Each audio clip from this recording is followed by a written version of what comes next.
Welcome to the International Midday News, and my name is Joyce Yakwari. I'll start with the headlines. Wang Yaping becomes first Chinese woman to work in space. Investigations are ongoing concerning the cause behind a deadly crowd surge at the Astro World Music Festival in Houston. Paytm launches India's biggest IPO. And in Sierra Leone's mourns victim of tanker blast. Pakistan lifts ban on far-right TLP behind anti-France protests. And in Mali, ECOWAS imposed individual sanctions on coup plotters. And here are the details. Authorities on Monday said astronaut Wang Yaping has become the first Chinese woman to work in space as part of a 6-month mission to country's space station.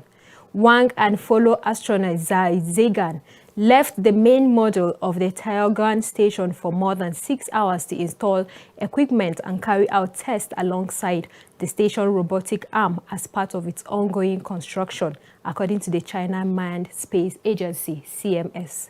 Tiangong, meaning heavily placed, is a crucial part of China's military-led drive to become a leading space power after landing a rover on Mars and sending probes to the moon. Its core module entered orbit earlier this year, with the station expected to be operational by 2022.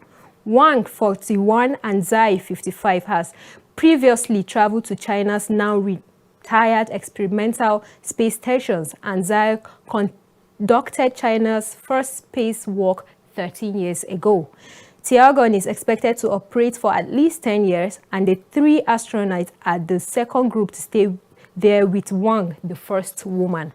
Their work involves setting up equipment and testing technology for future construction, with at least 1 more spacewalk planned.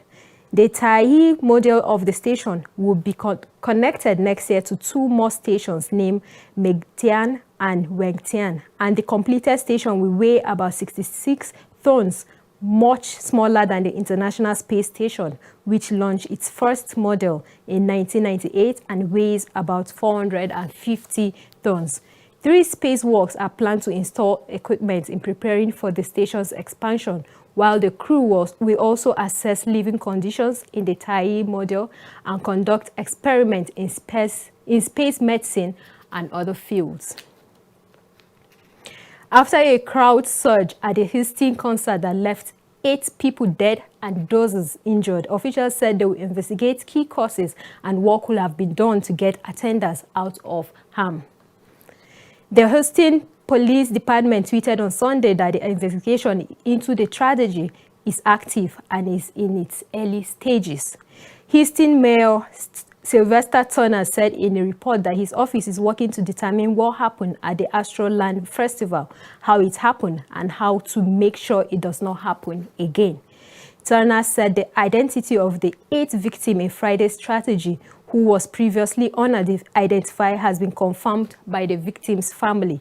The Friday night crowd at the sold-out Astro World organized by rapper Travis Scott was so tightly packed that when audience members were pushed toward the stage, some said in a report that they were crushed to the point where they couldn't breathe and passed out. One security officer was struck in the neck during the concert while trying to restrain an audience member. India will see its biggest ever initial public offering, with digital payment platform Paytm looking to raise nearly $2.5 billion in what has already been a second record year for sharing listing. Paytm is backed by Chinese tycoon Jack Ma's Ant Group, Japan's SoftBank, and Warren Buffett's Berkshire Hathaway, which together own about a third of the company. The firm was founded barely 10 years ago by Vijay Sharma. He was ranked India's youngest dollar billionaire for 4 years ago at the age of 38, and now has a net worth of $2.4 billion, according to Forbes. Paytm will issue Fresh shares worth 83 billion rupees, that is $1.1 billion, while existing shareholders will sell shares worth $1.34 billion according to the prospectus. The IPO is expected to make Paytm India's most valuable tech company with a valuation of $20 billion, up to 25% from 2 years ago. The platform was launched in 2010 and quickly became synonymous with the digital payment in a country traditionally dominated by cash transactions. It has benefited from the government's effort to curb the use of cash, including the demonetization of nearly all banknotes in circulation 5 years ago and most recently from COVID. The platform had 140 million active annual users, according to the company's regulatory filing in July. The company said it undertook transactions worth more than $54 billion in the year 2020 to 2021 financial year. The number of mobile payments in India has skyrocketed in the last 4 years, accounting for 26 billion transactions in 2021 to 2021. In 2020 to 2021, and the Mumbai-based financial analysis firm, that is Motilal Oswal, estimates mobile digital payments in the country will cross $3.1 trillion in value by 2026. Relatives of the dead and injured from Friday's fuel tanker explosion in eastern Freetown, Sierra Leone, have been gathering at hospitals across the city searching for their missing loved ones. Dozens were waiting inside the compound of Connaught Hospital Central Freetown on Sunday, where the largest number of the injured were taken. The death toll of the Friday night disaster has risen to 101, according to officials from Sierra Leone National Disaster Management Agency. The West African country has declared 3 days of national mourning. The explosion happened after a fuel tanker, which was turning on a busy road, was hit by a speeding truck. In the aftermath of the crash, dozens of people rushed forward to collect the leaking fuel in containers with the hope of using or selling it. Many of the victims were female traders who sell small goods on the side of the usually busy road. The WHO said it was working to deploy burned patient care experts and will send 6.6 tons of emergency medical supplies to help the victims.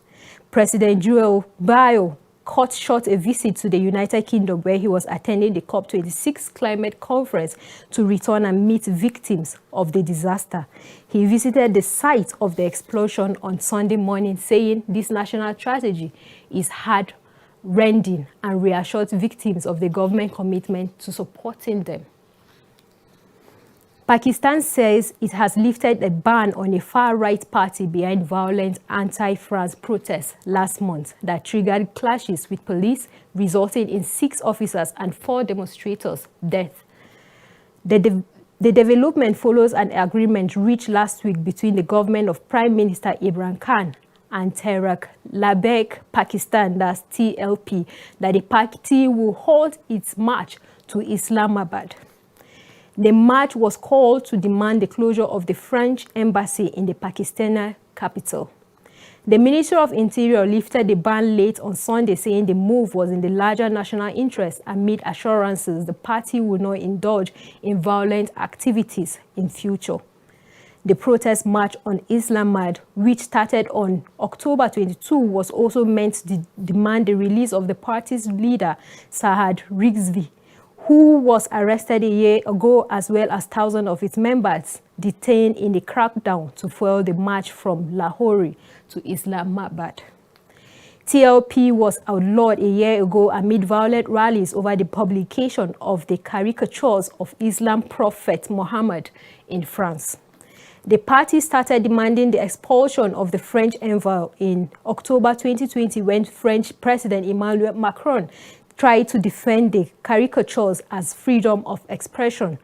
That enraged many Muslims who believe those depictions were blasphemous. TLP supporters are yet to formally announce the end of their march, as scores of demonstrators are still sitting along a highway in the city of Wazirabad. Authorities last week said they freed more than 1,000 detained TLP supporters and that a process was underway to relieve Rigsby. Pakistan military was to brief the legislators later on Monday on the current security situation in the country. The West African Regional Group, ECOWAS, on Sunday hardened its stand against military rule Mali and Guinea, imposing new individual sanctions and calling on both countries to honor timetables for a return to democracy. In a final declaration following Sunday's summit, ECOWAS said it will highly deplore the lack of progress towards staging elections in Mali.